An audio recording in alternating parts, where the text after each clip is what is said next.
Right, so now we move on to the actual making of the biltong.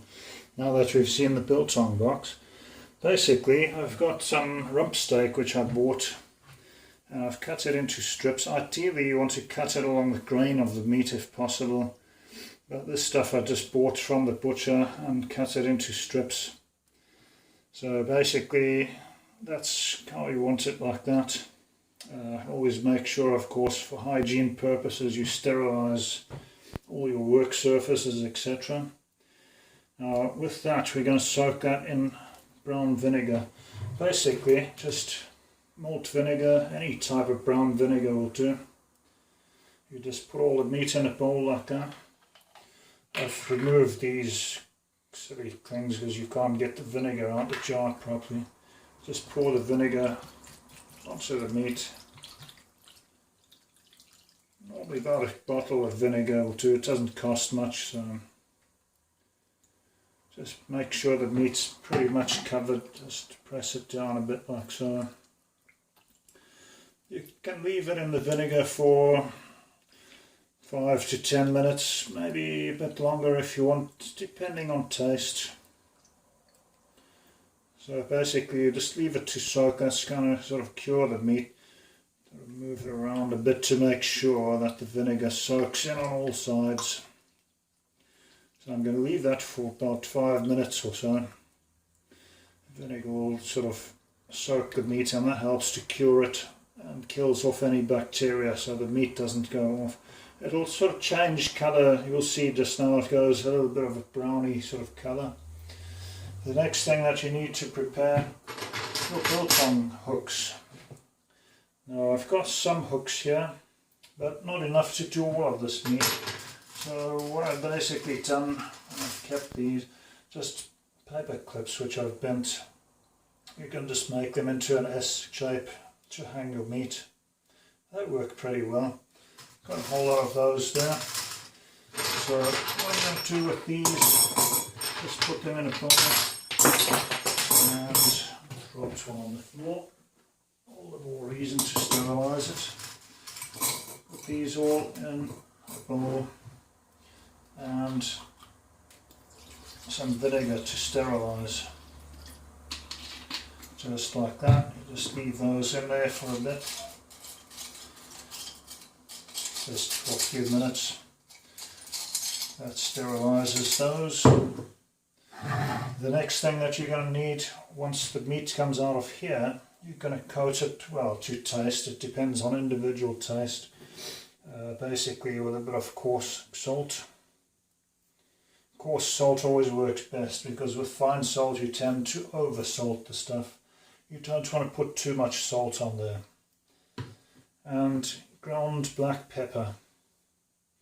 You sprinkle a bit of that on there, that's all you basically need. Some people like to put coriander on there and chutney and things like that, but I just prefer it using vinegar, salt and pepper.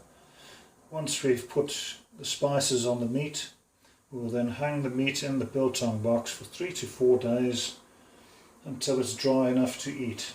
I'll come back to you with the next part once the meat's soaked for a bit, and we'll put the hooks in. Put the spices on first, put the hooks through the meat. You're going to need a sharp knife, of course, when you're cutting the meat into strips and to make holes in the meat for the hooks to go through. And then I'll show you hanging the meat in the actual biltong box, what it looks like. And in a few days' time, once it has dried and it's ready to eat, I'll add that bit to the end of this video. Right, back again. The meat has now been in the vinegar for a good 10 minutes. So basically what I'm going to do, just to drain off some of the vinegar and that, just put a colander on top of another bowl. Just put the meat in there for a minute, just to let all the vinegar and stuff drain off there. Just going to put all my bits of meat in there. And then next I'll do the holes for the hooks and add the spices to the meat. And then basically after that it'll be ready to hang in the biltong box. So just take those all out of there. A few smaller bits and pieces, those can also be hung up, doesn't matter what size they are. Just get rid of our excess vinegar there.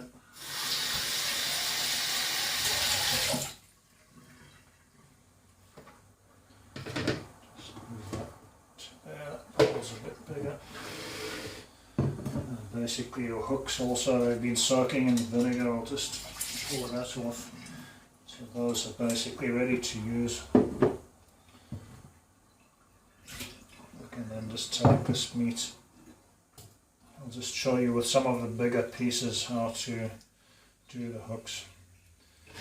So basically that's the piece that I want to hang. Just make a hole in it with the knife there. That's where the hook's going to go through. Then basically just put a little bit of salt and your pepper. You couldn't quite see this in the previous shot. I didn't realise it was out of shot. Apologies for that. Just sprinkle to taste, basically. Turn the meat over. Same thing on the other side. Bit of salt, don't overdo it with the salt. Again, depends how you like your biltong.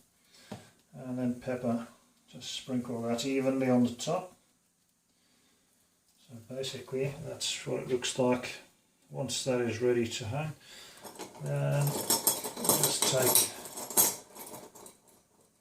the biltong hook, put it through the meat like that. That's how it's going to hang in the box until it's dry. So basically that's the first one done, and once I have them all sorted and ready to hang, I'll do the next bit of footage just showing you putting them in the box and ready to dry. So basically, just come down with that a bit so you can see. That's your biltong, easy to make.